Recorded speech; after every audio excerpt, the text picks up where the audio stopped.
What should someone look for in someone who does what you do? How do you find someone that's a trustworthy web designer? I think, you know, I want to be careful how I word this because there's a lot of folks in this industry that aren't trustworthy. Um, but you want to really find someone that's really passionate about what they're doing, whether it's web design or any business. And you can usually figure that out when you talk with them because if you know, I do most of the web design for us and I'm involved in every project. And because that's what I'm passionate about, and it's kind of like the team will have to sometimes pull me away from because I get too involved sometimes. I think because I'm like, oh, because I want everything to be perfect, right? Um, so I think, asking people really understanding where their passion is. I mean, there's a lot of folks out there that sell web design and they really don't do it. They don't really understand it. They may think they understand it because they've read a bunch of stuff or maybe they've built a couple sites on their own. But I always ask people to challenge your web designer and ask them how they tackle a really difficult problem. Like, I want to yeah, there's basic stuff that anyone can do, like, putting pictures and videos on a page. But like, when you talk to them and say, oh, I have, I use this CRM, how can I integrate WordPress into that and or integrate it into my website? How do I put a mortgage calculator on my website? How do I do this? And then that's what you'll see because you want to really assess the skills of who you're dealing with.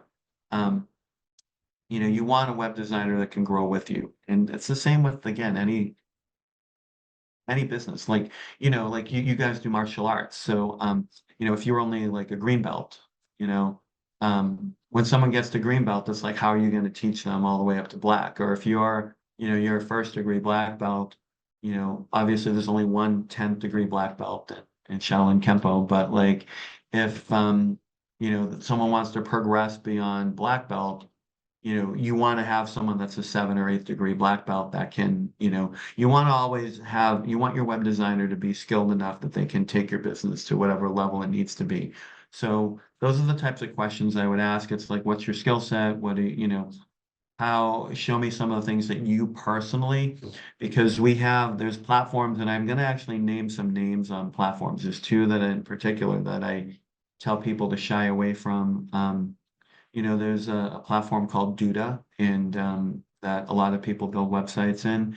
Everyone that's come to me with the Duda site has been unhappy. I've had the team reach out to me from Duda, telling me how I can make more money as a web designer, which they completely misunderstand how I like to do business. It's like, it's great that, all right, yeah, they're like, Duda developers make a higher percentage than WordPress developers. And I'm like, well, how does that help the client? It's like you're going to reduce it's like you know, I don't want to get a bigger cut of what I'm selling for you. I want to go out there, create a solution that's best for my client.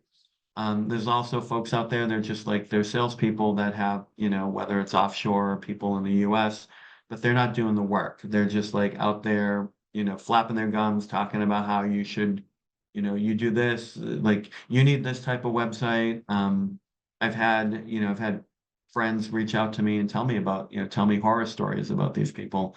So I mean, like when you ask them, like that's the first thing, are you a web developer yourself? And if they say yes, then say, how long have you been doing it? If it's less than 5 years, then you probably don't want to do business with them. That makes a lot of Especially if sense. especially if it's under a year. And I don't mean to be harsh. I mean, there's people that are just fresh out of school, and that's a different story. You're hiring a freelancer, a kid out of college that has some experience. That's a little bit different. But like, when you have people that are like, we see it in real estate all the time where it's like, oh, a lot of people are realtors. I'm going to go get my real estate license and, start selling homes. It's a heck of a lot harder than it looks, and that's the thing about web design. So the other thing I'd ask is tell me about the most challenging project that you built, and show it to me. I want to see how it works. Like, like you want to ask people direct questions because, you're investing, thousands of dollars in someone that's going to handle one of your most important, if not the most important marketing asset for your business, you want to make sure that they know what they're doing and they can be trusted.